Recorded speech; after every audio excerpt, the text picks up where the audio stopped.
Assalamualaikum warahmatullahi wabarakatuh. Salam sejahtera bagi kita semua. Perkenalkan, nama saya Raini Nurhaida dengan NIM 205180140, mahasiswi Ilmu Hukum dari Universitas Tarumanagara. Dalam video kali ini saya akan membahas mengenai penyelidikan, penyidikan, pra-peradilan, dan penuntutan. Tahapan yang mewakili proses hukum acara pidana adalah diketahui terjadinya suatu tindak pidana atau delik. Perkara pidana ini disebut ada jika diketahui adanya tindak pidana atau peristiwa pidana, yaitu berupa kejahatan yang dilakukan oleh seseorang atau beberapa orang.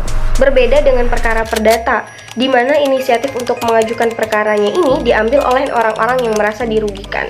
Namun, di dalam perkara pidana, inisiatif untuk mengajukan perkaranya diambil oleh negara.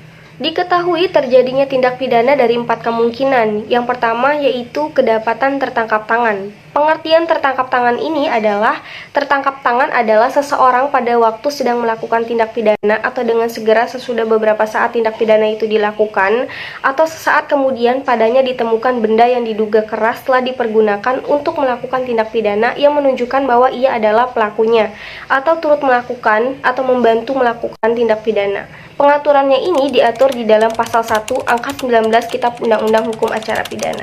Yang kedua yaitu karena laporan. Pengertian laporan ini dijelaskan di dalam pasal 1 angka 24 yang menjelaskan bahwa laporan adalah pemberitahuan yang disampaikan oleh seseorang karena hak atau kewajiban berdasarkan undang-undang kepada pejabat yang berwenang tentang telah atau sedang diduga akan terjadinya peristiwa pidana. Yang ketiga yaitu karena pengaduan, diatur di dalam pasal 1 angka 25 Kitab Undang-Undang Hukum Acara Pidana, yang menjelaskan bahwa pengaduan adalah pemberitahuan disertai permintaan oleh pihak yang berkepentingan kepada pejabat yang berwenang untuk menindak menurut hukum seseorang yang telah melakukan tindak pidana aduan yang merugikannya. Yang keempat yaitu diketahui sendiri pemberitahuan atau cara lain sehingga penyidik mengetahui terjadinya delik. Ada pula beberapa tujuan untuk melakukan penyidikan. Yang pertama yaitu penyidik harus mengetahui jenis dan kualifikasi tindak pidana yang terjadi. Yang kedua yaitu waktu tindak pidana itu dilakukan. Yang ketiga yaitu tempat terjadinya tindak pidana. Yang keempat yaitu dengan apa tindak pidana itu dilakukan. Dan yang terakhir yaitu pelaku tindak pidana. Ada 3 alasan yang dapat menghentikan penyidikan. Yang pertama yaitu tidak diperolehnya bukti yang cukup. Yang kedua yaitu peristiwa yang disangkakan itu bukan merupakan pembuktian pidana. Yang ketiga yaitu penghentian penyidikan itu dapat dilakukan demi hukum.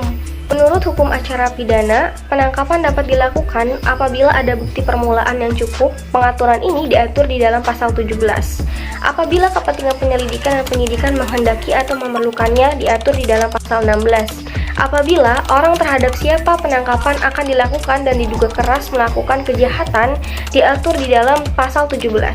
Dalam penangkapan yang dilakukan ada beberapa prosedur di dalamnya. Di antaranya pengaturan prosedur ini diatur di dalam pasal 18. Yang pertama yaitu harus adanya surat perintah penangkapan yang berisikan identitas tersangka seperti nama, umur, dan tempat tinggal. Yang kedua yaitu menjelaskan secara singkat alasan penangkapannya. Yang ketiga itu memberikan penjelasan dan uraian perkara tindak pidana yang disangkakan terhadap tersangka. Yang keempat yaitu menyebutkan tempat di mana pemeriksaan terhadap tersangka itu dilakukan. Ada 2 dasar penahanan yang dapat dilakukan. Yang pertama yaitu syarat objektif. Penahanan hanya dapat dilakukan terhadap tersangka yang melakukan tindak pidana dan atau percobaan apapun yang melawan hukum, pemberian bantuan dalam tindak pidana tertentu. Yang kedua yaitu syarat subjektif. Selain didasarkan pada ketentuan hukum yang berlaku, juga didasarkan pada keadaan yang menimbulkan kekhawatiran bahwa tersangka atau terdakwa akan melarikan diri, merusak atau menghilangkan barang bukti, atau mengulangi tindak pidana diatur di dalam pasal 21 ayat 1 Kitab Undang-Undang Hukum Acara Pidana. Pembahasan selanjutnya yaitu membahas mengenai pra-peradilan. Apa sih yang dimaksud dengan pra-peradilan itu?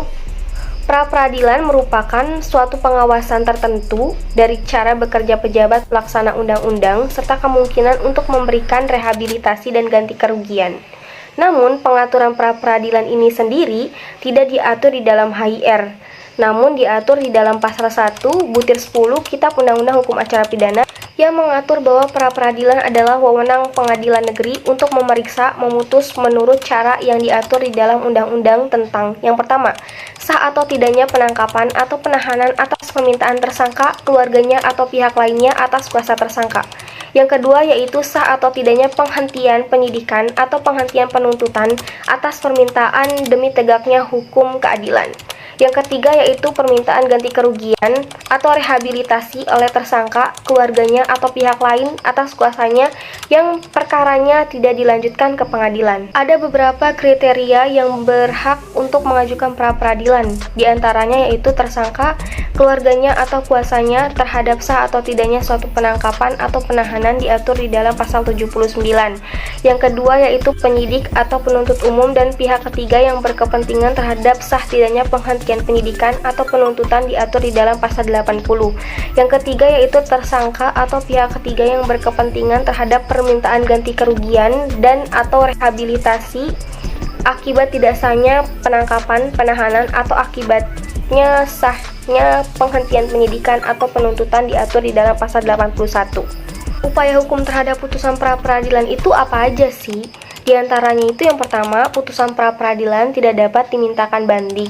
Hal ini diatur di dalam pasal 83 ayat 1 Kitab Undang-Undang Hukum Acara Pidana, kecuali terhadap putusan yang menyatakan tidak sahnya penghentian penyidikan dan penuntutan diatur di dalam pasal 83 ayat 2. Yang kedua yaitu dalam hal permohonan banding terhadap putusan pra-peradilan sebagaimana dimaksud di dalam pasal 83 ayat 1 Kitab Undang-Undang Hukum Acara Pidana.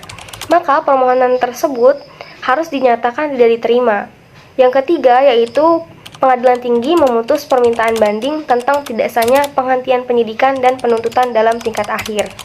Yang selanjutnya yaitu nomor 4, yaitu terhadap putusan pra-peradilan tidak dapat diajukan upaya hukum kasasi dalam hal ini mengenai surat dakwaan ketika berlaku di dalam HIR disebut sebagian surat tuduhan. Ada beberapa hal penting mengenai isi surat dakwaan, yaitu perumusan surat dakwaan itu harus konsisten dan sinkron dengan hasil pemeriksaan penyidikan. Surat dakwaan ini merupakan landasan pemeriksaan di sidang pengadilan. Pengertian surat dakwaan itu sendiri adalah berupa surat akta yang memuat rumusan tindak pidana yang didakwakan kepada terdakwa, perumusan mana ditarik dan disimpulkan dari hasil pemeriksaan dan penyidikan dihubungkan dengan unsur delik pasal tindak pidana yang dilanggar dan didakwakan kepada terdakwa. Dan surat dakwaan menjadi dasar pemeriksaan bagi hakim pengadilan. Dalam praktik hukum sendiri, surat dakwaan ini memiliki beberapa bentuk. Di antaranya yang pertama surat dakwaan tunggal, yang kedua yaitu surat dakwaan subsidiar, yang ketiga yaitu surat dakwaan alternatif, yang keempat yaitu surat dakwaan kumulatif, yang kelima yaitu surat dakwaan kombinasi. Dalam hal ini untuk mengubah surat dakwaan diatur di dalam pasal 144 yang berbunyi, yang pertama penuntut umum dapat menangguh surat dakwaan sebelum pengadilan menetapkan hari sidang baik untuk menyempurnakan maupun untuk tidak melanjutkan penuntutan. Yang kedua yaitu pengubahan surat dakwaan dapat dilakukan dengan satu kali selambatnya 7 hari sebelum dimulainya sidang. Yang ketiga yaitu dalam hal penuntut umum mengubah surat dakwaan ini menyampaikan turunannya kepada tersangka atau penasihat hukumnya dan atau penyidik mengenai tentang waktu tindak pidana itu sendiri.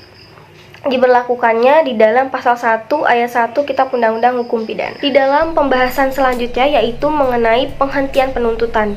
Dalam hal penghentian penuntutan, penuntut umum dapat memutuskan untuk menghentikan penuntutan karena tidak adanya cukup bukti atau karena peristiwa tersebut bukan merupakan tindak pidana atau perkara ditutup demi hukum. Dalam pemberhentian penuntutan ini, penuntut umum mengungkapkannya di dalam surat ketetapan. Dalam hukum pidana, adanya kompetensi absolut atau wewenang mutlak adalah menyangkut kekuasaan antar badan-badan peradilan, dilihat dari macamnya pengadilan, menyangkut pemberian kekuasaan untuk mengadili. Dalam bahasa Belanda disebut atribut van rechtsmacht. Kompetensi absolut atau wewenang mutlak menjawab pertanyaan, badan peradilan macam apa yang berwenang untuk mengadili perkara? Sedangkan kompetensi relatif atau wewenang relatif yaitu mengatur pembagian kekuasaan mengadili antara pengadilan yang serupa, yaitu mengenai pengadilan negeri yang mana yang berwenang untuk mengadili suatu perkara.